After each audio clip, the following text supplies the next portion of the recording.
리츠는 Real Estate Investment Trust의 약자로 투자자들로부터 자금을 모아 부동산 관련 자본이나 지분에 투자하여 발생하는 수익을 투자자들에게 배당하는 회사나 투자 신탁이다. 부동산 투자를 하기에는 많은 초기 자본이 필요하니 소액으로 투자할 수 있도록 투자자들의 돈을 모아 회사가 대신 부동산에 투자하고 그 수익을 배당해 주는 것이다. 책 리츠 투자 무작정 따라하기는 리츠의 종류와 투자 방법을 소개하고 리츠를 장기 투자 종목으로 강력히 추천한다. 부동산 투자를 하기에는 돈이 없고 주식은 변동성 때문에 무서운 사람들에게 리츠가 알맞은 대안이 될 수 있다. 리츠의 장점으로는 크게 세 가지가 있다. 첫째, 장기 수익률이 좋고 배당률이 높다. 둘째, 투명하면서 전문적으로 운영된다. 셋째, 부동산이면서 유동성이 높다. 리츠의 장기 수익률은 연 10% 내외로 미국 주식보다 수익률이 좋고 모든 자산들 중에서도 매우 우수한 편에 속한다. 투자의 대가 워렌 버핏도 리츠를 선호하는 것으로 알려져 있다. 이렇게 안정적이고 높은 수익률을 유지할 수 있는 비결은 뉴욕의 엠파이어 스테이트 빌딩, 싱가포르의 마리나 베이 센터, 홍콩의 IFC 빌딩 등 좋은 위치에 있는 가치가 높은 건물들을 개인이 아닌 상장된 회사 차원에서 큰 자본으로 투자하기 때문이다. 쉽게 말해 스케일이 크다. 이런 최고급 빌딩들은 공실률 걱정도 없고 매매가도 견고하며 자산 가격도 꾸준히 상승한다. 저자는 리츠 투자에 관련해 이렇게 표현한다. 리츠에 투자하면 기관 투자가도 투자하기 힘든 최고급 빌딩을 소유하게 되는 것이다. 배당에 관해서도 리츠는 강점이 있다. 리츠 배당의 원천은 임대료인데 임대료는 채권의 이자 다음으로 법적 강제성이 높아 다른 배당주보다 매우 안정적이고 물가가 상승하면 임대료도 상승하므로 인플레이션에도 대응할 수 있다. 리츠는 주식의 형태를 띈다. 따라서 다른 주식 회사들처럼 주기적으로 경영 정보를 공개해야 하고 감사 또한 받아야 하며 부동산 전문 경영인 또는 전문 운영회사가 운영하기 때문에 투명하면서도 전문적이다. 즉 근본은 부동산이지만 형태는 주식인 것이다. 주식처럼 매수와 매도가 자유롭기 때문에 유동성이 높으면서도 수익 면에서는 부동산처럼 안정적인 것이 리츠의 특징이라고 할 수 있겠다. 그렇다면 리츠의 종류에는 어떤 것들이 있을까? 리츠는 해당 회사가 어떤 섹터, 즉 어떤 건물을 다루는지에 따라 그 성격이 다양하다. 저자는 크게 전통 섹터와 성장 섹터 두 가지로 나누는데 전통 섹터의 경우 일반적으로 리츠들이 많이 다루는 보편적인 섹터이고 성장 섹터는 저자가 생각했을 때 앞으로 성장 가능성이 큰 섹터이다. 책을 읽다 보면 저자가 성장 섹터들의 리츠들을 추천하는 것을 알 수 있다. 성장 섹터의 건물들은 유지 비용이 적고 경기 변동에 대한 민감성이 작다는 점, 미래에 대한 가치가 높은 것을 그에 대한 근거로 제시한다. 조금 더 자세히 알아보자. 저자가 제시하는 성장 섹터는 총 6가지로 데이터 센터, 통신탑, 물류, 임대아파트, 조립식 주택, 헬스케어 섹터이다. 데이터 센터는 네트워크 서버 장치, 데이터 저장 공간인 스토리지를 보관하는 건물로 보안과 전력, 냉각 시스템 등의 운영 실력이 중요하기 때문에 진입 장벽이 가장 높은 섹터이다.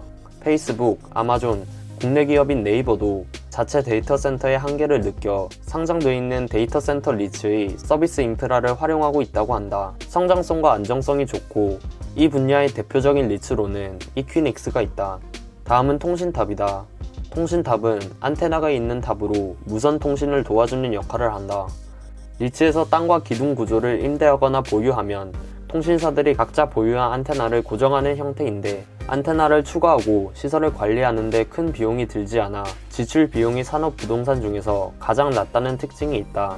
5G 무선 데이터의 성장에 따라 향후 1-20년간 수요가 꾸준할 것으로 보인다. 대표적으로 아메리칸 타워, 크라운 캐슬 인터내셔널, SBA 커뮤니케이션즈가 있다. 다음으로 물류 섹터이다. 물건을 보관하고 무역, 상거래 등을 위한 유통의 목적을 두고 있어 규모 있는 빌딩과 트럭, 자동차들이 주차할 수 있는 편의시설이 필요한 섹터이다. 전자상거래가 활성화되면서 더 크면서도 도시에 가까운 물류시설이 유리하게 되었는데 그래서 공급이 예전보다 쉽지는 않다. 물류의 인기는 계속되고 있지만 향후 3D 프린터, 자율주행차, 자동화 기술에 의해 수요가 대체될 우려가 있다. 이 분야의 대표적인 리츠로는 프롤로지스가 있다. 다음으로 임대아파트이다. 임대아파트는 항상 인기 있는 분야인데 누구든 다리 뻗고 잠잘 집이 필요하기 때문에 수요가 꾸준하다는 특징이 있다. 호텔, 오피스처럼 투자 비용이 많지 않고 중년층, 장년층이 선호하는 경향이 있어 성장 가능성도 있다. 대표적으로 에쿼티 레지던셜, 인비테이션 홈즈가 있다. 다음으로 조립식 주택이다. 조립식 주택은 매우 저렴하게 집을 구입할 수 있어 인기를 끌고 있고 가장 빠르게 성장한 분야이기도 하다. 노인 계층과 합리적인 거주비를 원하는 가족들에게 인기가 많고 가격이 저렴해서 경제 위기에도 강한 알짜 섹터이다. 대표적으로 선 커뮤니티즈, 에쿼티 라이프스타일 프로퍼티스가 있다. 마지막으로 헬스케어이다. 헬스케어 부동산에는 실버타운, 요양병원, 제약연구시설 등이 있다.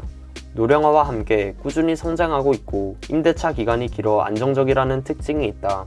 하지만 정부의 의료 정책에 따른 보조금 감소와 운영회사의 신용도가 낮아지면 임대료 수취가 어려워지는 단점 또한 있다.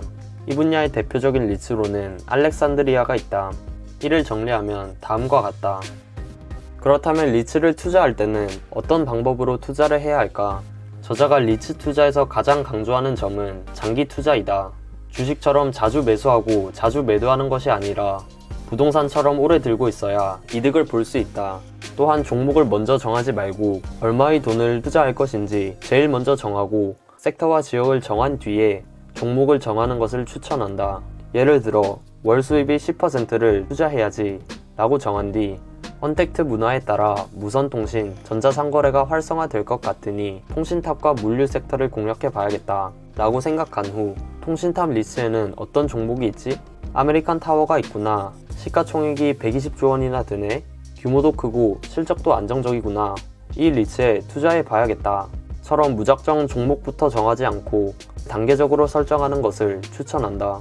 연 10%라는 수치가 주식의 스윙이나 트레이딩의 수익률에 비하면 한참 낮은 건 사실이지만 그만큼 리스크가 크기 때문에 자신이 감당할 수 없는 돈을 투자하게 된다면 스트레스가 이만저만이 아닐 것이다. 대부분의 사람들의 경우 월급이나 퇴직금으로 재테크를 하는데 힘들게 일해서 받은 돈, 평생 일해서 받은 돈으로 리스크가 큰 종목에 선뜻 도전하기란 쉬운 일이 아니다. 워렌 버핏, 레이 달리오와 같은 투자의 대가들도 리츠를 포함시키고 있으며 해외 개인 투자자들에게도 리츠는 인기가 많다. 뉴욕, 파리, 런던, 싱가폴, 홍콩 등지에서 볼 수 있는 주요 빌딩의 소유주의 약 30에서 40%가 리츠일 만큼 외국, 특히 미국에서는 다양한 섹터와 다양한 지역의 리츠가 있다.